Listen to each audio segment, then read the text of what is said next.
안녕하십니까. 평택문화 토크 콘서트 두 번째 시간으로 우대식 시인을 모시고 평택을 대표하는 시인이자 소설가인 박석수 문학의 삶과 문학을 나눠보는 시간입니다. 우대식 시인 나오셨습니다. 안녕하십니까. 네, 반갑습니다. 네. 말씀을 나누기에 앞서 먼저 우대식 시인이 누구인지 2분 정도 영상을 보시겠습니다.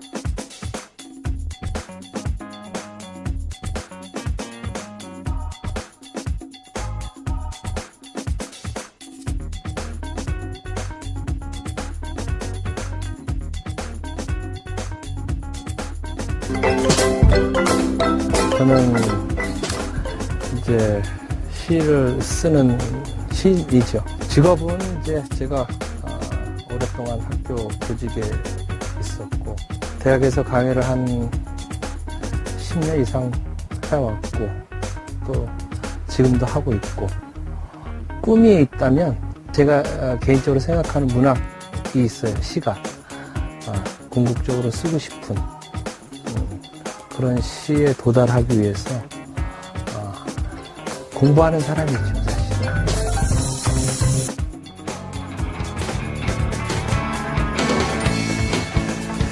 그 박석수 시인은 사실은 송탄 아니면 평택이 낳은 최대의 시인이고 소설가예요. 근데 평택 사람들은 몰라. 여기 오래 살면서 박석수가 여기 사는데 여기 출신인데 아무도 그를 모르고 있다는 것이 좀 해서 제가 그것을 이제 유절시인에 관련돼서 내가 연재할 때 박석수를 이제 끌고 들어가서 이제 하면서도 느꼈고 그런 게 아주 좋은 시인이다. 특히 그 미군 부대라고 하는 그 기지촌의 문제에 있어서만큼은 굉장히 그 치열하게 그 문제 제기를 했던 시인이고 나중에 또 소설도 쓰는데 특히 또 이제 미군 부대가 전체가 다 이전한다는 평택으로 이전한다는 이 상황 속에서는 박석수 문학을 다시 한번 되돌아보고 살펴볼 필요가 있다. 프로필을 보셔서 아시겠지만 우대식 시인은 꾸준히 시를 발표하고 연구하는 문인으로 사실 별도로 모시고 그의 삶과 문학을 나눠야 할 인물입니다. 아쉽지만 오늘은 박석수 시인에 대한 이야기를 듣는 시간인 만큼 다음 기회에 꼭 모시도록 하겠습니다. 박석수를 이야기할 때 우대식 시인을 빼놓을 수 없습니다. 영상에서도 잠깐 언급하셨지만 누구도 박석수에게 관심을 갖고 있지 않을 때 연구하고 그것을 책으로 묶어서 발표하면서 박석수를 알려내는데 누구보다 앞장섰고 많은 자료와 연구 결과를 가지고 있습니다. 영상에서는 빠졌는데요. 요절시 시리즈 8권의 박석수 시 전집 십자가에 못 박힌 한반도를 펴내시기도 했습니다. 질문을 좀 드리려고 하는데요. 좀 말이 너무 길어졌습니다. 선생님, 아직도 평택 지역에서 박석수를 모르는 사람이 대부분입니다. 연보라고 할까요? 먼저 박석수 시인이 누구인지 간단히 설명해 주시면 고맙겠습니다.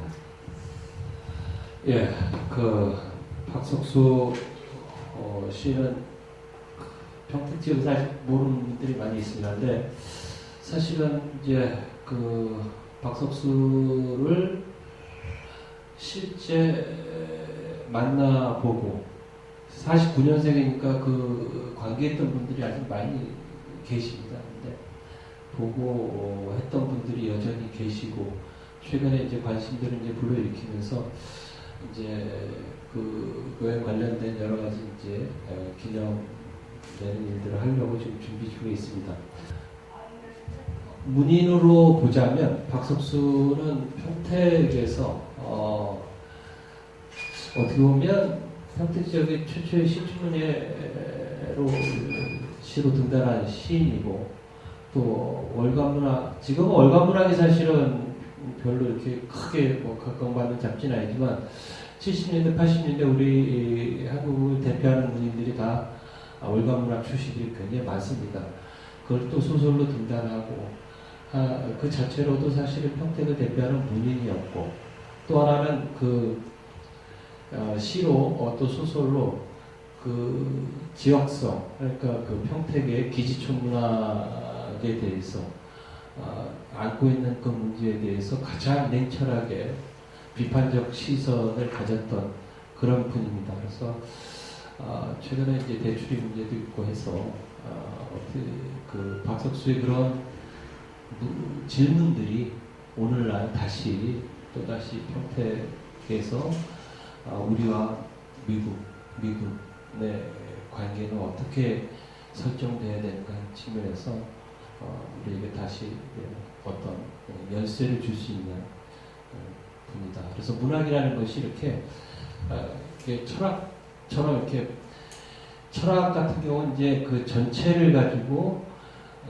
보편적인 이야기를 주로 이렇게 합니다. 그래서 이제 개별자들이 그것을 보고 우리가 이제 어떻게 적용할까를 보지만 문학은 어떤 한 개별자의 삶이나 특성을 통해서 하나의 인물을 봤지만 몇몇 인물을 안 봤지만 그걸 통해서 이제 세계 전체를 이해하는 구조인데 그러한 점에서 박석수의 시나 소설에 나오는 인물들을 통해서 당대의 그 평택의 어떤 사람들의 삶을 이해할 수 있는데 그것이 오늘날에도 여전히 유효하게 이제 미군 기지 확장과 관련돼서 본다면 그러한 시선에서 다시 우리에게 새로운 시각을 제공해 줄 수 있는 이런 굉장히 그 작품을 많이 하고 계시죠. 그러니까 평택에서 꼭 기억해야 하고 드러내 주었으면 하는 작가다 이렇게 봅니다. 요거는 이렇게 쭉 이렇게 일단 나와 있습니다. 이따가 혹시 그 다른 자료들을 통해서 소개해 드리도록 하겠습니다. 연보를 보면은 이제 박석수 시인은 뇌졸중으로 이제 별세를 하셨는데 미국의 에세이 작가인 수정 손택인가요? 이분이 은유로서의 질병이라는 책에서 아마 그 폐결핵, 또 암, 뭐 이러는 것들을 굉장히 좀 어떤 질병뿐만 아니라 그것이 가지고 있는 어떤 의미를 이렇게 아주 좀 잘 분석해 놓은 책이 있는데 어떤 사유의 깊이라든가 시를 작품을 쓰려면 굉장한 어떤 정신적인 노동이 필요한데 박석수 작가가 아이러니하게도 머리를 쓰는 어떤 그런 부분에 굉장히 좀 중요한데 뇌졸중으로 또 이렇게 별세하셨다는 게 굉장히 좀 아이러니합니다. 늑대인가 여우인가 이제 우리가 말을 할 때 죽을 때는 머리를 자신이 태어난 곳으로 두고 이렇게 죽는다는 말이 있는데요. 그만큼 누구나 다 고향은 중요할 텐데 박석수에게서도 역시 뭐 송탄은 굉장히 이제 중요한데요. 박석수 시인에게 숲곡에는 어떤 의미가 있을까요?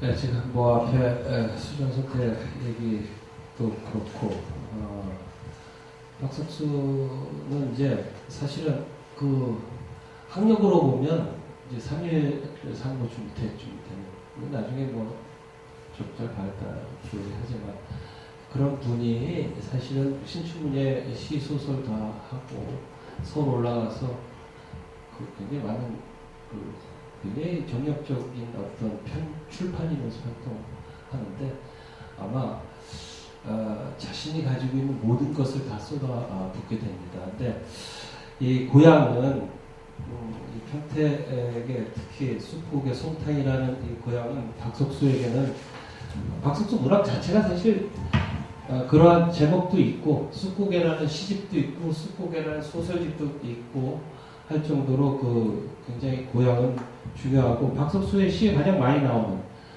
단어도 또 고향입니다. 사실은 박석수가 아주 안타까웠던 건 뭐냐면 쑥고개라는 이름을 그냥 지우고자 했던 흔적들입니다. 그냥 송탄으로 바꾸고 소설에도 나오는데 쑥고개를 송탄이라고 이렇게 부르도록 송탄 제이씨 청년 회의소 이 정도 되겠는데 그래서 그렇게 많은 활동을 하는 걸 도대체 그 이름을 바꾸어서 그것을 지우는 것으로서 어떤 의미가 있는가?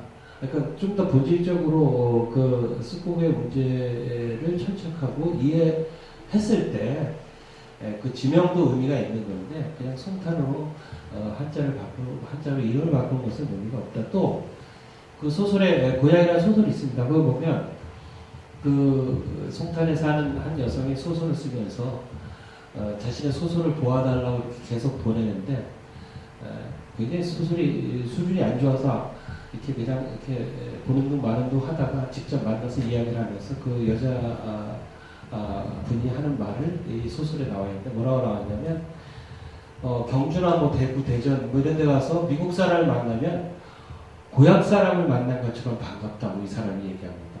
그런 걸 보면서 이제 나의 고향 쑥고개의 사람들이 이 정도로 지금 고향에 대한 인식이 바뀌었구나 충격을 받게 됩니다.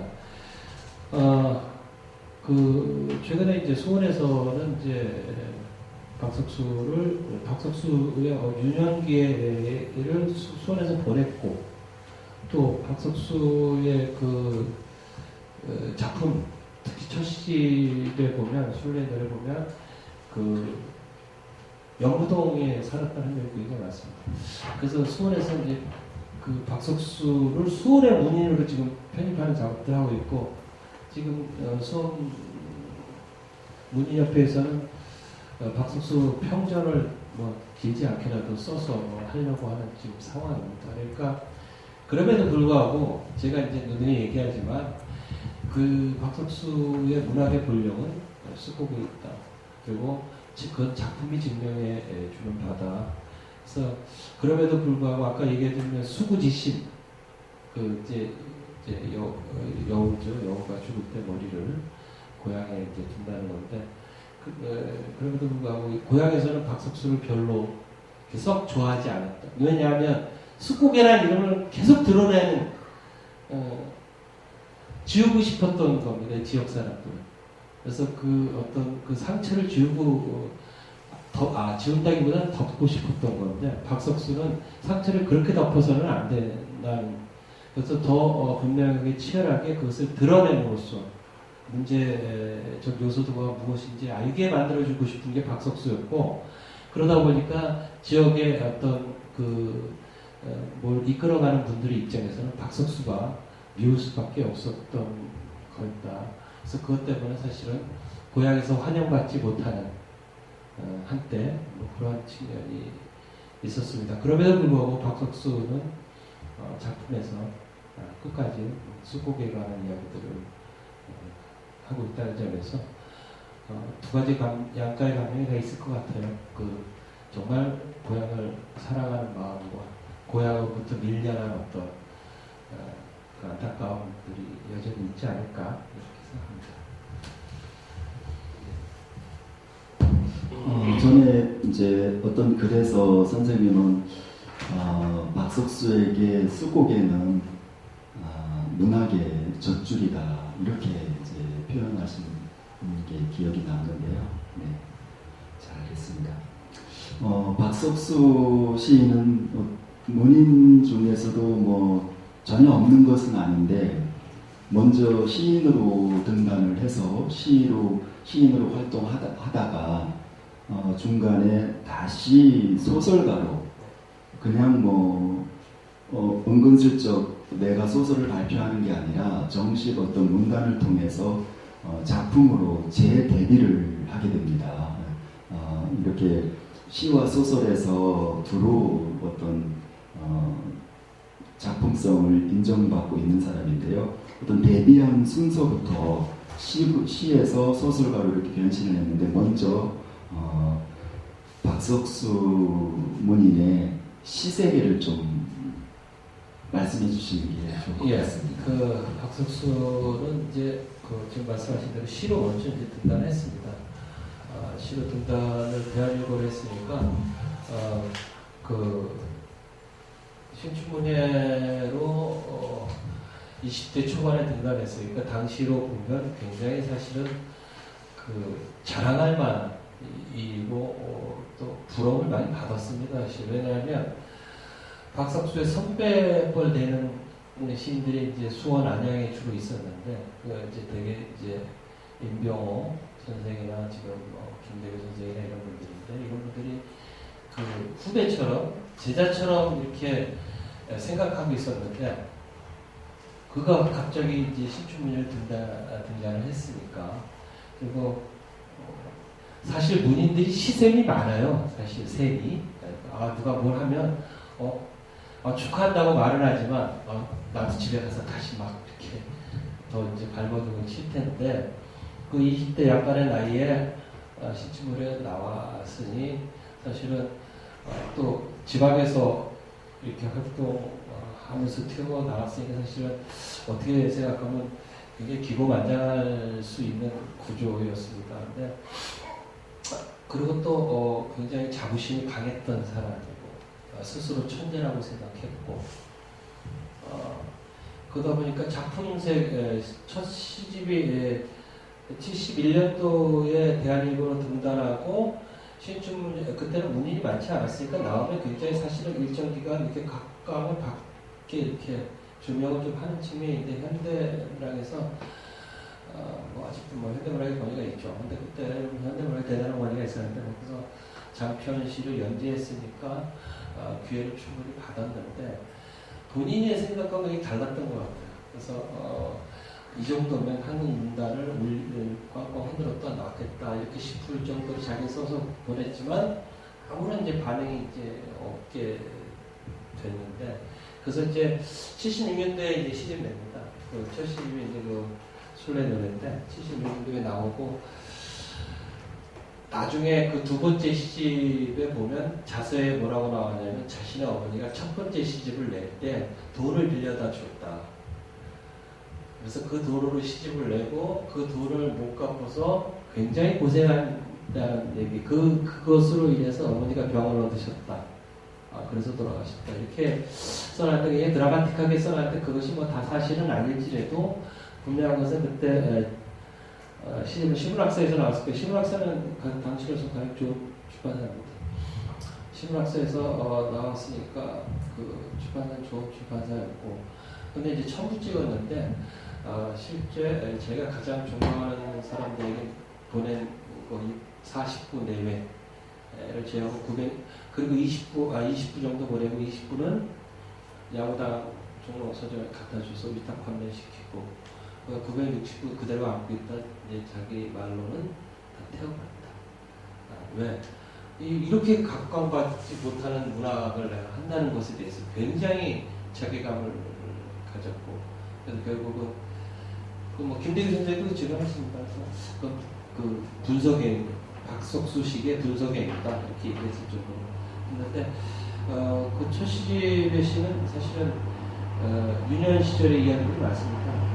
특히 수원 연구도 중심으로 한 유년 시절의 이야기들이 굉장히 많이 있고 감각이 굉장히 그때 수준으로 보면 그때 박석수 씨를 보는 사람은 박목월, 박재삼인데 박목월, 박재삼이 전통적인 서정시를 썼다면 박석수는 그보단 더 나갔다기보다 다른 심리주의적 작품들이 꽤 들어가 있습니다. 그러니까 사실은 문학 작품이라는 것이 당대 시대 조류와 좀 맞아야 되는데 아마 그런 점에서 좀 맞지 않지 않았나. 당대의 주류와 약간 달라. 오히려 좀 더 뒤에 나왔으면 상당히 각광을 받았을 시들인데 그렇지 못했다 이렇게 생각이 되고 두 번째 시집은 그렇죠.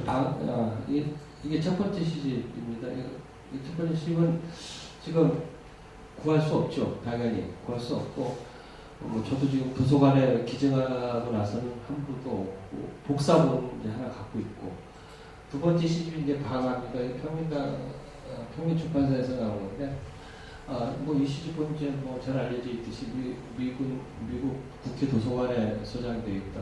그러니까 뭐 반미를 분리됐다 이렇게 되는데 뭐 당시에는 어떨지 몰라도 지금 보면 뭐 다른 평가들을 할 수 있을 겁니다. 이제 이때부터 그 숙국의 시들이 이제 나오기 시작합니다.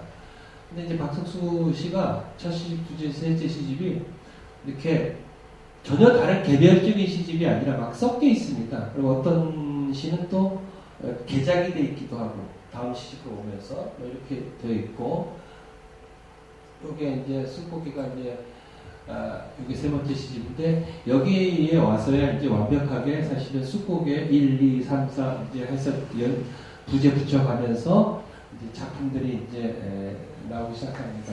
그래서 이 숙국에 오면 사실은 이제 박석수가 쓰고자 했던 그 송탄 숙고개라고 하는 지역의 어떤 문학적인 어떤 모든 것들이 여기 이 시집에 들어있다 이렇게 볼 수 있습니다. 그래서 여전히 사실은 여기 가장 많이 등장하는 어떤 인물을 치자면 뭐 누이. 그러니까 이제 대체적으로 주동군이 들어왔을 때 희생의 대표적인 어떤 모형은 누이가 되니까 그래서 누이를 신청에 비유하는 거죠. 그러니까 그 아버지의 눈을 뜨기 위해서 이제 인당수로 빠져들고 그 이제 명품의 달러가 이제 가족들에게 아버지에게 남는 이런 그럼에도 불구하고 이제 박석수가 생각했을 때는 결국 아버지도 눈을 뜰 수 없는 이게 지금 한반도의 상황이다. 이렇게 이제 당시 문학적인 진단을 했던 겁니다. 그러니까 사실은 문학의 사회적 기능이라는 것이 이렇게 의도돼서 어떤 한 국면에 예를 들어서 이제 가장 최근에 뭐 세월호 그래서 세월호에 관해 쓰는 것은 사실은 어떻게 보면 굉장히 큰 이슈이기 때문에 그냥 직접적으로 가지만 지금 이 박석수처럼 이 숙국의 시를 쓰는 것은 사실은 감각이 없으면 되지 않는 거다 이렇게 보입니다. 왜냐하면 누구나 일반화되게 보편화되게 바라보고 있는 진행되는 상황인데 이 사람만 그걸 그렇게 일반적이지 않다고 보는 시각을 가졌기 때문에 그거를 문제 제기하고 쓰는 건데 그래서 굉장히 선업적인 눈들, 시각들을 박석수가 가지고 있었다. 그래서 그때 지나서 한참 지나서 보면 이제 몇십 년 지나서 보면 그때 그 사람들이 그런 경험들이 그때 그걸 왜 난 안 썼지. 근데 이제 박석수는 그런 점에서는 아주 예리한 어떤 사회적 시각이 있었다 이렇게 볼 수 있습니다. 그래서 시집 세 개는 전부 이렇게 왔다 갔다 하는데 첫 시집은 유년의 기억에 좀 많이 받쳐져 있는 측면이 있고 두 번째, 세 번째 시집은 이제 송탄의 숙고개에 전적으로 이제 받쳐져 있다 이렇게 볼 수 있습니다. 그래서 근데 오늘날 시각으로 봐도 박석수 씨가 그렇게 낡은 시는 아니다.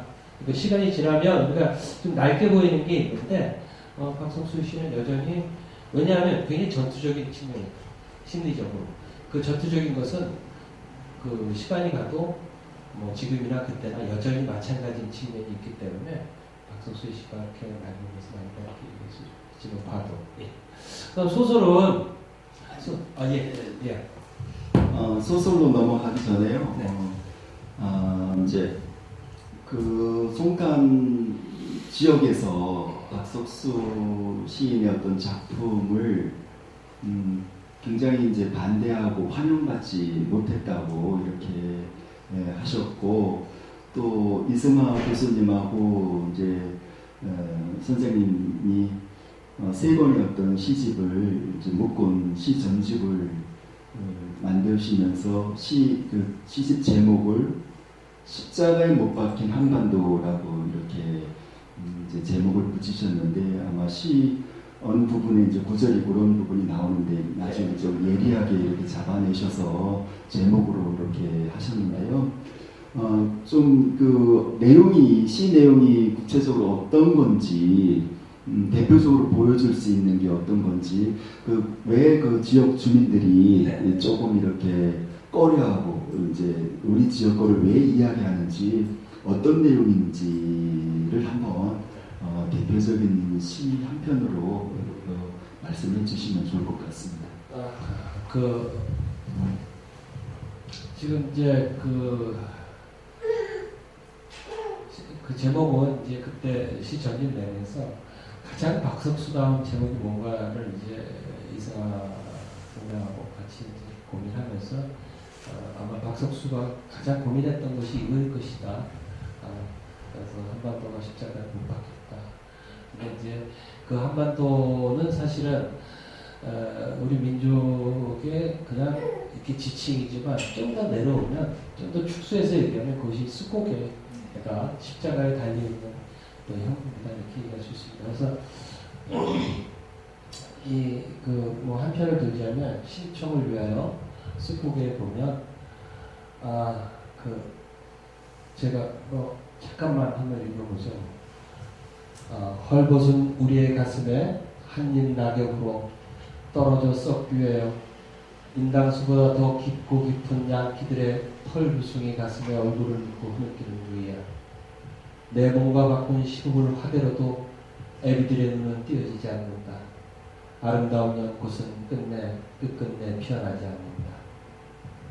사실 이거야말로 박석수가 어떤 육친의 정을 가지고 바라봤던 숫고개의 아픈 순환이고, 이것 때문에 사실은 저 양키들의 뭐 털복숭이 이것 때문에 이것이 뭐 이제 반미 문학이다 뭐 이런 분류가 가능해질 수도 있고, 또 너무 단순하게 이렇게 치환할 수 없는 부분들도 있습니다. 그런데 이제 그 밑에 보면 이 겨울을 맨 정신으로 살아내기 위해요. 노래 부릅뜨수록 더 어두워지는 이 세상이라고 얘기하는데, 그러니까 그러하다는 것을 다 그러하니까 그냥 그러한가 보다 하고 다 그렇게 바라볼 때 이 사람은, 이 박석수는 왜 그러한가, 맨정신으로 살아야겠다. 그래서 눈을 이제 더 부릅뜨야겠다라고 했을 때 사실은 고향과 오히려 괴리가 되는, 고향 사람들과 괴리가 된다고 봐야죠. 왜냐하면 좀 잊고 덮고 이제 새로운 어떤 뭐 지명도 하고, 우린 이제 쑥고개가 아니야, 이제 우리 송탄이야, 이렇게 이제 전혀 다른 것처럼 이렇게 가고 싶은데, 이 박석수는 그 이름을 바꾼다고 무엇이 바꿔지지 않는다고 생각했기 때문에 그것에 대한 이야기를 맨정신으로 투철하게 바라봐야 된다고 이야기했기 때문에 오히려 지역사회에서 어떤 갈등이 있을 수 있었겠다. 근데 물론 지키고자 했던 사람들도 그렇고 드러내고자 했던 사람들도 그렇고 뭐 본질적으로는 고향을 사랑한다는 것은 같겠죠. 근데 이제 방식이 좀 달랐고 시각이 좀 달랐을 것이다 이렇게 생각합니다. 그래서 아까도 말씀드렸지만 한반도의 우리가 원형을 한반도로 두지만 그것이 박석수에서는 쑥고개고, 쑥고개에 살아가는 그 누이가 심청이 같은 사람이 누이들이고, 그들의 어떤 그 삶의 파멸이 결국은 우리의 삶의 파멸이다 이렇게 바라보면서 그 점을 계속 왜 그러해야 하는가를 묻고 있다 이렇게 이야기할 수 있겠죠. 잘 들었습니다. 아까 말씀하실 때 문인들은 시샘이 많다고 이렇게 말씀을 하셨는데요. 박석수와 관련해서는 어느 기사를 보니까 대중가요 작사가죠. 박건호. 아마 박석수가 대한신문인가요? 신춘문예에 당선한 소식을 듣고 자기의 어떤 열등감이라든가 이런 거를 이제 크게 느껴서 어디 서쪽에 대천인가 어디 가서 밤새도록 술 마시고 이렇게 하면서 자기를 되돌아볼 때 나도 좀 해야 되겠다 이런 생각 때문에 심혈을 기울여서 썼던 노래가 거의 이제 애창가요로 꾸준히 사랑받고 있는 모닥불이라고 하는 그 시의 어떤 뭐 탄생 계기도 된다고 하는 소리를 들었습니다. 또 이제 그 박석수 문인과 이제 문단에서 이제 관계를 맺는 사람들이 좀 많이 있었을 텐데요. 이회수 이야기가 많이 나와요. 좀 말씀해 주실 수 있나요? 예, 간단 그 이회수 이야기는 뭐 본인 책 소설 이회수로도 썼고 또 어떤 여기저기서 이제 이회수에 관한 이야기를 하는데 그때 사실은 지금은 이회수 선생이 뭐 이제 굉장히 한국을 대표하고 또 더러 예리하게 비판적인 어떤 발언도 하고 그런 분이었지만 이제 박석수가 만날 때는 그런 분이 아니라 정말 춘천에서 정말 어렵게 소설을 쓰는 그래서 즉 박석수는 그 여원의 편집장을 했고 여원은 사실은 당시 여원은 그 여성지로서는 뭐 3대 여성지 중에 하나였고 또 소설문학 편집 주관을 했고 했으니까 사실은 굉장히 지금으로서 문화적 권력이라고 그러면 아주 큰 권력을 가지고 있었던 거죠. 사실은 지금 우리가 얘기하면 그래서 제가 뭐 어디 또 문화원에서 얘기하다가 자료를 찾다가 경향신문인가 보니까 옛날 자료 중에 그 새마을 봉사단장 그 박근혜를 인터뷰한 적도 박석수가 있습니다. 근데 이제 그때 고발을 당했는데 1시간 10분 얘기했는데 자기 그게 인터뷰도 하라고 했는데 그 박근혜 그 총재는 난 인터뷰한 적이 없다. 그냥 이야기한 거다. 그래서 이제 고소 당할 위기에 처하기도 하는데 그건 뭐냐면 이제 박석수가 그만큼 그 출판인 편집인으로 뛰어난 재능이 있었고 그러니까 그런 사람들은 뭘 하냐면 사실은 작가를 발굴해서 끄집어내는 역할들을 하는데 그 이제 박석수 입장에서는 이회수를 계속 끄집어 올려서 그의 소설 세계를 대중들에게 좀 보여주고 싶어 한 측면이 있었고 이회수도 그걸 알고 있었고 근데 그 당시만 해도 굉장히 가난했고 이회수가 그 어디 기록에 보면 둘이 만나서 영화방 들어갔는데 뭐 양말 다 구멍 안 나는 데가 없을 정도의 그 하고 다니 원래 또 기행도 많이 했고 기행처럼 살았으니까 그런 측면이 있는데 애정을 가지고 이제 바라고 뭐 나중에 이제 저 시집 그 발문으로 또 이회수가 쓰기도 하고 그러니까 사실은 지금 그 쟁쟁한 작가가 되리라고 알고 있었던 거죠. 그러니까 문학을 보는 안목들이 있었을 겁니다. 그러니까 어떻게 이회수 작가를 좀 더 키워주려고 했던 당시로 보면 그러면서 이제 만나서 같이 이제 뭐 추천을 가기도 하고 뭐 오기도 하고 뭐 술을 마시기도 하면서 그런 인간적인 연분을 쌓아갔고 그것에 대해서 이회수도 그 아까 얘기했지만 시집 그 발문을 쓰는 것으로서 그 우정을 드러내준 바가 있어서 혹시 다음에 평택에서 박석수 추억할 일이 있으면 이회수 선생을 한번 불러다가 모셔다가 이야기 들어보면 또 재밌는 이야기가 나올 것이다 이렇게 생각하고 있습니다. 잘 알겠습니다. 이번에는 박석수의 시를 낭송으로 들어보는 시간을 가져보겠습니다. 두 번째 시집 방화 4부에 나오는 시인데요. 제목은 밤파도입니다. 평택전을 이주리 차장님께서 낭송해 주시겠습니다.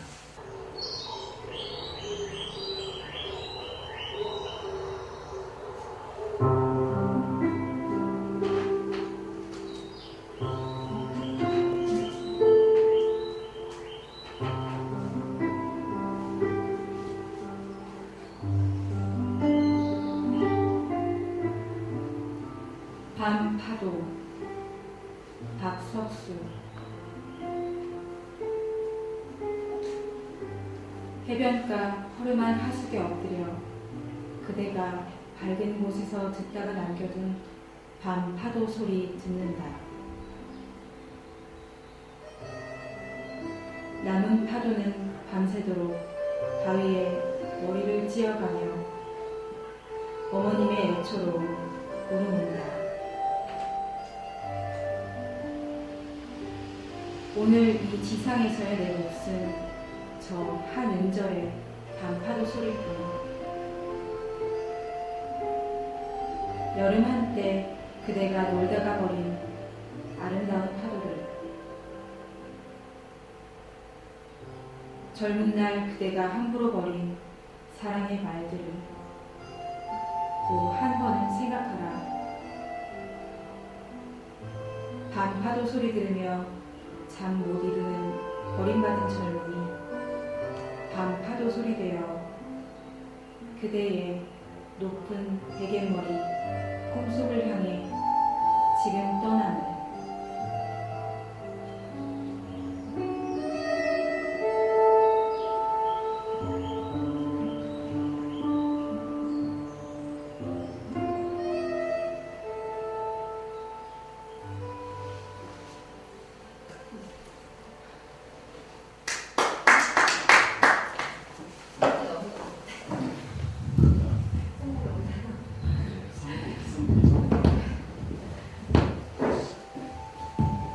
이 시 들으면서 박석수 씨가 사실은 이렇게 우리가 자꾸 이제 숫곡에만 얘기하는데 저렇게 서정적인 젊은 날의 어떤 방황 이런 시들이 있었다 이렇게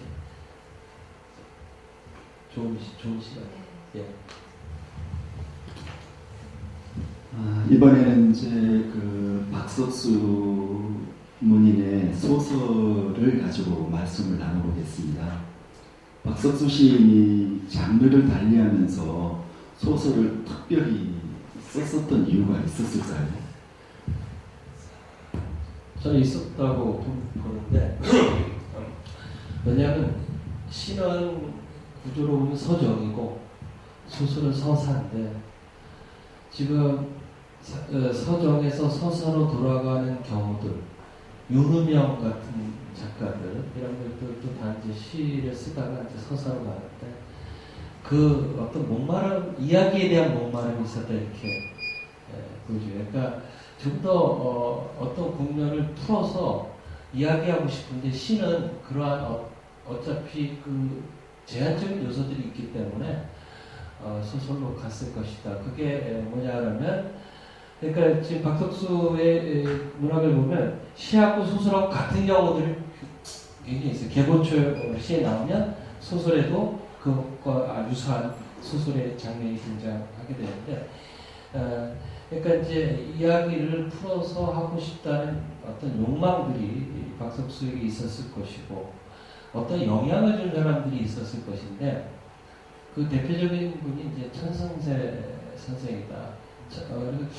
한겨레 출판사도 사실은 거기서 나중에 이제 한겨레 출판사에서 요양 갔다 온 다음에 한겨레 출판사에서 일을 수강장을 하게 되는데 사실 거기도 천성세 선생이 깊게 관여가 돼 있었어요. 그러니까 어떤 소설가로서의 롤모델이 천성세 선생이었다. 천성세 선생은 뭐 만선이라는 희곡 이제 뭐 이제 소설가이면 이제 만선이라는 그 희곡은 뭐 우리나라 최고의 사실은 희곡이고 희곡도 하셨고 소설 또 그 기지천 소설 황구의 빈명 포대령 이런 소설을 쓰셨고 또 그 에세이스트로 굉장히 유명합니다. 그러니까 박석수가 강기를 이렇게 뒤에서 보면 소설, 에세이 뭐 이렇게 가는 거 보면 어떤 모델이었나를 이렇게 생각해 보게 되는데 박석수 천승세 선생의 스스로도 저희가 이제 굉장히 그 문학에 고민이 많았는데 명쾌하게 답을 얻는 건 천승세에 왔었다 이렇게 얘기를 합니다. 그래서 제가 개인적으로 천승세 선생 그 어렸을 때 그 천승세 선생 아들하고 제가 선후배가 그 집 가서 자고 뭐 술도 먹고 그런 적이 있는데 너무 어려워가지고 그분이 너무 어려워가지고 그래서 최근에 제가 전화를 한번 드려볼까 그 집 중매를 쓴 적도 있어요. 그 아들 그래서 저기 문화예술전에서 뭐 한다면서 공연한다면서 그 얘기를 한번 박석수 얘기를 여쭙고 싶은 생각에 한번 가볼까. 근데 너무 이렇게 어려운 분이라 말을 못했는데 기회가 된다면 그분한테 또 한번 여쭤봐도 박석수의 어떤 소설의 행보에 대해서 얘기해 주실 거다 이렇게 생각합니다. 그래서 어쨌든 간에 다른 장르이기 때문에 뭔가 풀어서 이야기하고 싶은 욕망들이 소설로 그를 이끌었을 것이고 결과적으로 보면 그 중요한 한 70% 이상이 숲국에 살아가는 개별적인 사람들이 어떻게 지금 여기서처럼 그냥 인당수에 빠진 그 누이가 아니라 어떤 누이들이 어떠한 삶을 어떻게 살았는가. 그리고 여기가 파라다이스니까 그 성탄에 있는 그 파라다이스 미군들이 파라다이스라고 지칭하고 와서 환락적인 삶을 사는 그 파라다이스가 정말 파라다이스인가를 거기 살아가는 사람들의 어떤 삶의 모습으로 좀 더 구체적으로 보여주고 싶은 욕망이 있었다 이렇게 얘기할 수 있겠죠. 시에서 그 소설로 넘어오면서 아마 이제 시도 같이 병행을 했었을 텐데요. 그 주제가 소설에서 이제 시로 넘어오면서 이제 구체적인 어떤 그 삶을 담아내는 이제 그런 이점이 있다고 이제 소설을 말씀하시면서 하셨는데 어떤 주제의 확산이라든가 이런 거에 좀 영향이 있었을까요? 소설을 쓰시면서 이제 그 분명한 건 뭐냐면 이분의 소설이 거의가 1인칭 소설이 나가 등장하는데 거기서 나는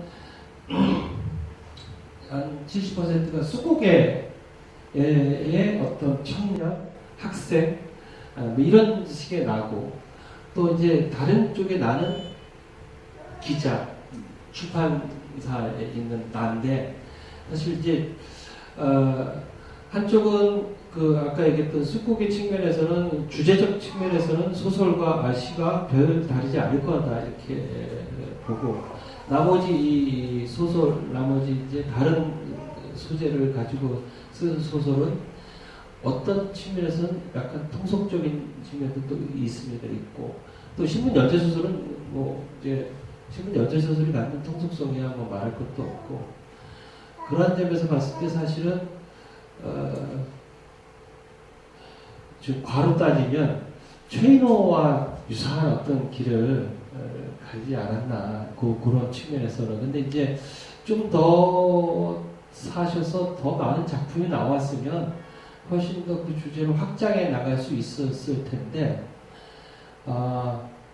뭐 그러지는 못했다 이렇게 보여집니다. 워낙 뭐 소설 80년대 소설로 등장하고 96년도에 별세하니까 사실은 소설을 16년 정도 쓴 건데 사실 그 직장을 가지고 유명한 그 출판사 잡지사의 책임을 맡는 사람으로서 그것을 감내해가면서 쓴 소설들인데 그런 측면에서 굉장히 많은 작품을 쓰신 편이다 이렇게 봅니다. 그 정도면.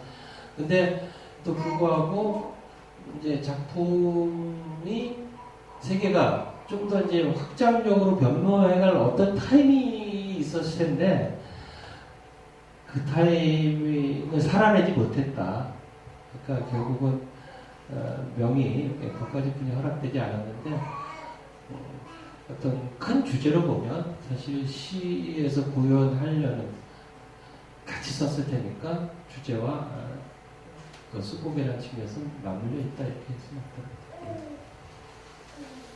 어떻게 보면은 시와 소설을 이제 넘나들면서 주제 일관되게 흐르는 주제 같은 경우에는 음악으로 치면 변주라고 해야 되네요. 이제 반복되거나 변주되는 이런 양상이 많이 있었던 것 같고요. 구체적으로 이제 박석수를 소설가로 이렇게 알려지게 된 어떤 대표 작품을 말씀해 주신다면 어떤 거를 들으실 수 있을까요? 예, 이제 뭐 천조망 속의 휘파람이 이제 가장 저는 이제 대표작이고 뭐 그 동거이라는 작품도 있고 근데 천조망 속의 휘파람이 박석수 음악의 가장 소설에서 보면 가장 구현하고 싶어하는 어떤 측면을 구현했고 소설적 완성도도 높고 거기에 그 그 사회적 문제 요소들이 그대로 담겨 있는. 그러니까 이제 개고초를 쓰는 그 아버지의 죽음을 둘러싼 뭐 미군의 스미스의 어떤 음모. 근데 문제는 그를 또 양아버지로 알고 그것에 동조해서 그런 일들을 이렇게 도와주는 쪽배. 그러니까 그렇게 보고 나면 어떻게 되냐면 사실은 가해자는 하나예요. 사실은 여러 가해자가 있는 것처럼 보이지만 다 피해자고 오로지 스미스 하나만이 이제 가해자가 되고 그게 이제 미국인데 그럼에도 불구하고 그러한 일이 벌어지고 나서는 그들이 하는 일이라는 것은 철조망을 쳐버리는 이제 그래서 그 철조망은 사실은 그 주변에 살아가는 사람들의 입장에서 보면 살기 위해서 넘어야 되고 또 살기 위해서 우리 스스로가 또 가로막아야 되는 어떤 이중의 어떤 측면이 갖고 있는데 그래서 사실 미군 부대에 기대서 산 어떤 사람들이 꽤 많았고 또 그만큼 뭐 가난했다는 소리고 또 그 미군들이 나와서 또 우리의 삶을 또 저해하고 방해하고 가로막은 측면. 그러니까 철조망은 단순하게 그냥 장벽의 문제가 아니라 삶의 어떤 조건이면서도 또 넘어야 되는 그 두 가지의 그 상징을 다 가지고 있었는데 그 철조망 속의 휘바람은 아주 완성도가 높은 작품이다 이렇게 보여지고 있습니다. 그리고 리얼리티도 높고 그래서 그 당시 그 이야기를 그 주변 사람들한테 하면 정확하게 어디가 어디고 여기가 거기고 정확하게 지금 인식하고 아주 즐거워하는 걸 보면서 소설이 이렇게 시간이 지났어도 역시 동일하게 기능하고 있다는 생각들을 좀 하면서 그 작품이 가장 예. 철조망의 이제 의미를 말씀하셨는데 저도 이 박석수 소설을 읽으면서 선생님하고 마찬가지로 철조망 속 휘파람이라고 하는 이 소설을 굉장히 좀 뜻깊게 읽었고 저는 개인적으로는 박석수가 제목으로 이렇게 붙인 철조망이라는 게 말씀하신 대로 이제 이중적인 어떤 의미가 있는데 이쪽과 저쪽을 가로막으면서도 또 그걸 또 넘지 않을 수밖에 없는 어떤 그런 상황 또 크게 확대해 보면 또 이 38선이라고 하는 우리 한반도를 둘러싼 또 그런 어떤 철조망이 또 있고 그러면서 박석수 소설에서 말하는 이 철조망은 정말 의미가 이렇게 적지 않다고 이렇게 생각합니다. 네. 지난 7월 11일 날 그 팽성 미군기지 캠프 험프리에서 미8군 사령부 개관식이 있었습니다. 2013년 노무현 정부 때 시작된 미군기지 평택 이전이 이제 본격화된 건데요. 이제 어떻습니까? 왜 지금 박석수 문학을 말할 수밖에 없는지 또 혹시 박석수 문학의 가치와 관련해서 시와 소설 이제 구분하지 않고 전체적으로 뭉뚱그려가지고 박석수 문학이 가지는 어떤 가치라고 할까요? 이거를 좀 말씀해 주시면 어떻게 하실 수 있을까요? 아까도 이제 초반에 제가 어떤 말씀드렸지만 이게 사실은 이제 세상을 살아가면서 이렇게 다른 시각으로 본다는 게 이렇게 쉬운 일은 아닙니다. 왜? 다 그러하다고 우리가 믿고 사는 일들이고 그렇게 성장을 해오고 그러는데 박석수가 당시에 삼았던 문제가 동일하게 무조건 지금하고 동일한 상황과 동일하다고 생각하지는 않습니다. 사실은 미국하고 우리의 위상도 좀 바뀐 측면이 있고 또 미군들과 우리 그 지역 사람들하고의 어떤 관계나 위상도 바뀌었고 그들의 태도도 바뀌었고 이제 뭐 그런 이제 약간의 차이들은 이제 그때와는 이제 다릅니다. 근데 그 지금 지금 구조는 이제 모든 부대들이 다 이제 미국 부대들이 이제 평택으로 이전하게 돼 있는데 그리고 또 굉장히 또 다르게 좀 급박한 측면들이 지금 또 있는 것 같아요. 사실은 뭐 사드 문제와 관련지어서도 그렇고 이제 다시 여기 왔을 때 미군들이 왔을 때 어떻게 우리가 그들과 관계를 맺을 것이며 그러니까 그렇게 이야기하는 것 자체를 이제 밥니다 이렇게 얘기하는 경우도 있는데 그것을 굉장히 경계하는 사람들도 있습니다. 근데 그렇게 이제 뭐 협소한 측면에서 우리가 뭐 미국을 반대한다 뭐 이런 측면이 아니라 왜냐하면 지금 현실이 이러하니까 현실이 그들은 와 있고 또 그들은 또 이 기지를 이전하고 확장하고 그것이 평택이고 우리 또 그들하고 같이 선을 긋고 또 선을 넘어서 이렇게 살아가야 되는 구조 속에 있을 때 아주 오래전에 몇십 년 전에 이미 지금보다 굉장히 열악한 상황 속에서 미군이 주둔하고 또 주둔으로 인해서 주변에 살아가는 사람들의 삶들이 왜곡되고 와해됐고 또 그런 것들을 감추려고 했고 드러내지 않으려고 그 와중에 또 이익을 본 사람도 꽤 될 겁니다. 사실은 이런 어떤 양면성들이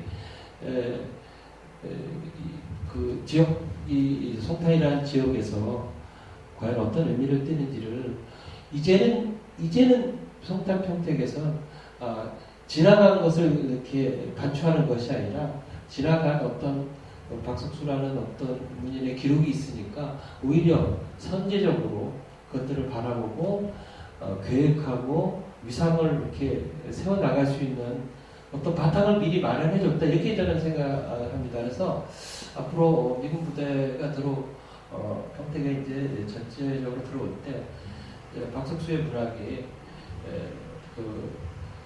할 수 있는 기능이라는 것은 이미 오래전에 그러한 일들을 냉철하게 바라봤던 한 문인의 어떤 시선을 오늘에 적용하면 그들과 우리가 어떻게 조화롭게 여기서 같이 일단은 살아갈 것인가를 우리가 생각해 볼 수 있다. 사실은 미군을 철수하라든가 이렇게 되면 사실은 아무런 논의 자체가 필요가 없어요. 근데 그들은 여전히 철수하지 않을 거고 여전히 여기 있을 거고 그럴 때는 관계는 설정이 돼야 되고 그러한 측면에서는 박석수의 이야기들이 우리에게 선제적으로 무엇을 요구하고 그렇게 되도록끔 이렇게 지향하고 하는 측면을 우리에게 제공해 줄 수 있다 이렇게 생각합니다.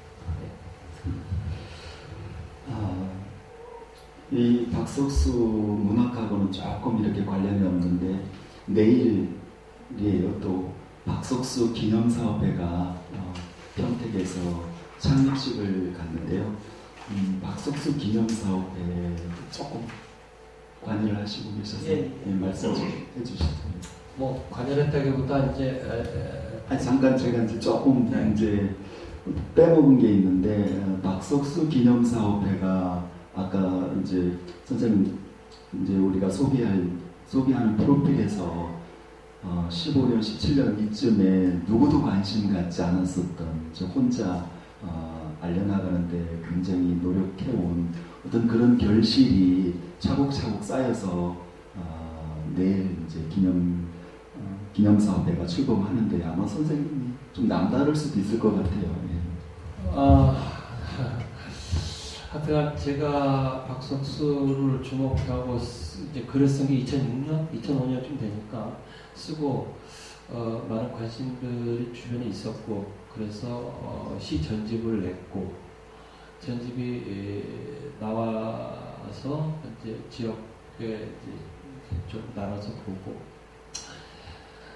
그러면서 이제 의미 있는 일을 하나 했으면 좋겠다. 그때는 뭐 기념사업회 이런 건 아니고 박석수 시비를 하나 세웠으면 좋겠다는 소박한 바람을 가지고 있었는데 그거 굉장히 어렵더라고요, 사실은. 그 비석 하나를 세우는데 그게 뭐 어떤 절차 또 뭐 어떤 너무 복잡해서 저는 사실은 뭐 문학을 공부하는 곳에서 쓰는 사람이지만 그런 쪽으로 가니까 아무것도 할 수 없는 사람이더라고요. 그래서 내가 안 되나 보다라고 이제 10몇 년을 이렇게 지나가다가 올 초에 좀 구체적으로 나서 보자.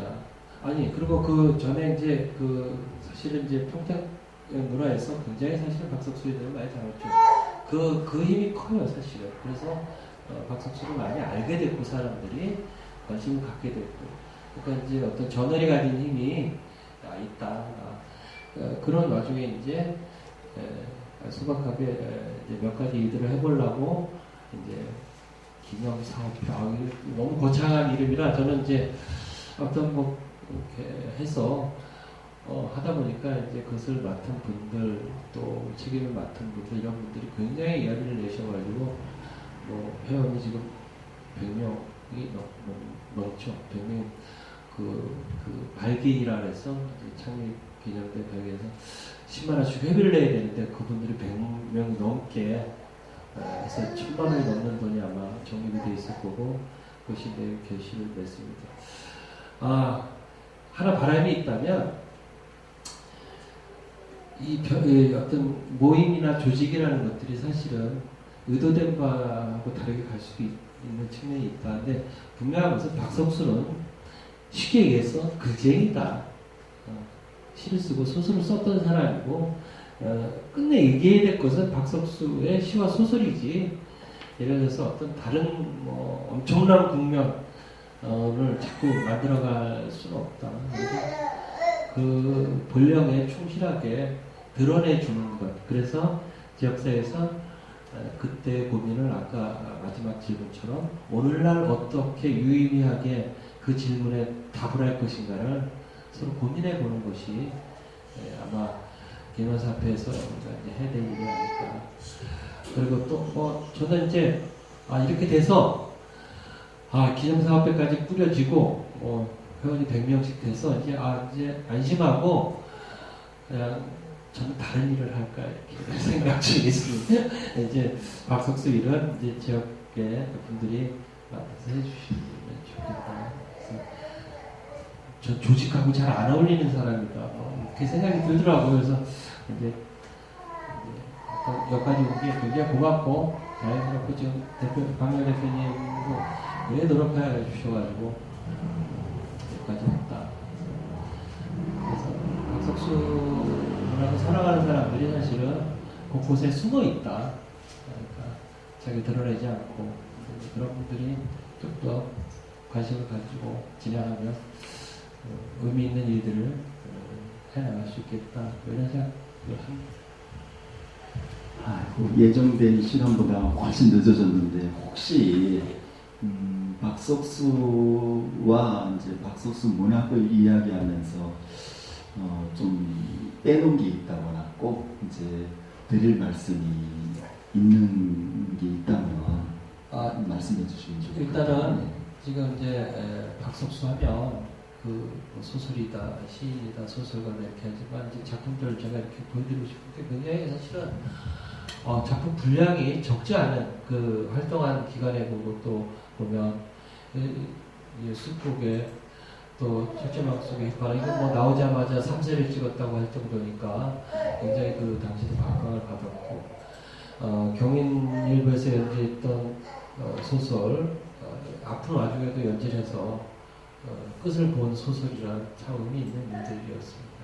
그다음 루앙이와 거머리 이 소설은 MBC 베스트셀러 문화하는 그 베스트셀러 극장에서 이걸 이제 각색해서 하려고 했는데 KBS에서 백조를 누가 먼저 쏘았나는 이름으로 이것을 표절해서 드라마화 한 적이 있어요. 그래서 뭐 고소 고발건까지 가고 그때 KBS 사장 서영 이분이 적극적으로 사죄하고 뭐 이랬던 적이 있는 작품들이고 뭐 차피 한 장은 이 끝에 보면 아주 멋있는 말이 써 있습니다. 이 소설은 사실은 마지막을 자기는 어떻게 하려고 했냐면 평양 가는 기차표를 끊는 것으로서 마지막을 장식하고 싶었다. 뭐 이런 얘기까지 있고, 그래서 지금 이렇게 보면 이 박석수의 작품이 대단히 사실은 분량으로 봐도 활동한 기간이 결코 적은 편이 아니고, 그때도 저희가 얘기했지만 그 경향신문사의 90년도에 신춘문예 심사 최인호와 함께 했었고, 그러니까 사실은 안타까운 것은 좀 더 갔으면 훨씬 더 한국의 대표적인 작가로서 자리매김되고 위상이 섰을 텐데, 그런 타임에 사실 세상을 던지게 된 아쉬움이 있다, 이런 생각입니다. 그래서 이렇게 박석수가 좀 평택 송탄에서 좀 더 자리 잡고 알려지고 사랑받는, 고향에서 사랑받는 분이 됐으면 좋겠다, 이런 생각이 듭니다.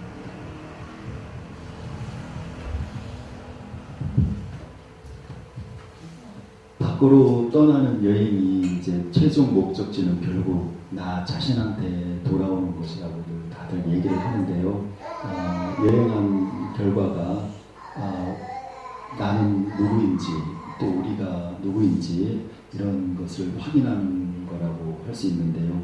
오늘 나눈 그 평택문화 토크 콘서트가 다시 한번 평택은, 또 대한민국은, 우리는 누구인지 한번 다시 묻는 계기가 되었으면 좋겠습니다. 오늘 좋은 말씀 해주신 우대식 시인님께 다시 한번 감사드립니다. 네, 감사합니다. 마지막으로 탤런트 김민숙 씨가 낭송한 박석수의 시 내 마음의 자명고를 듣는 것으로 마치도록 하겠습니다. 감사합니다.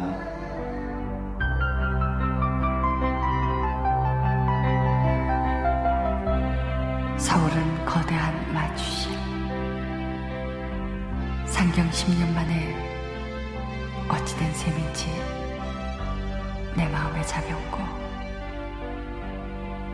조그만 슬픔에도 맹렬히 울던 내 양심의 자명고, 이제 우는 법마저 까맣게 있고 깊은 잠 속에 떨어져 버렸네.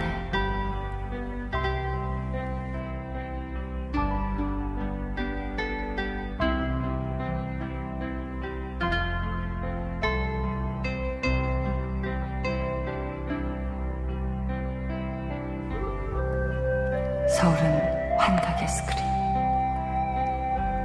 아침 저녁으로 꿈으로 발음 안 되는 비극만 상영되고, 확실히 보이는 것도 그리움도 꿈도 없이 시퍼런 정신마저 갖추어 비몽사몽 흔들리고 있네. 자꾸 무너지고 있네. 내 찢어진 마음의 자명고, 양심의 자명고, 그것을 키워줄 분은 오직 한 분뿐이니,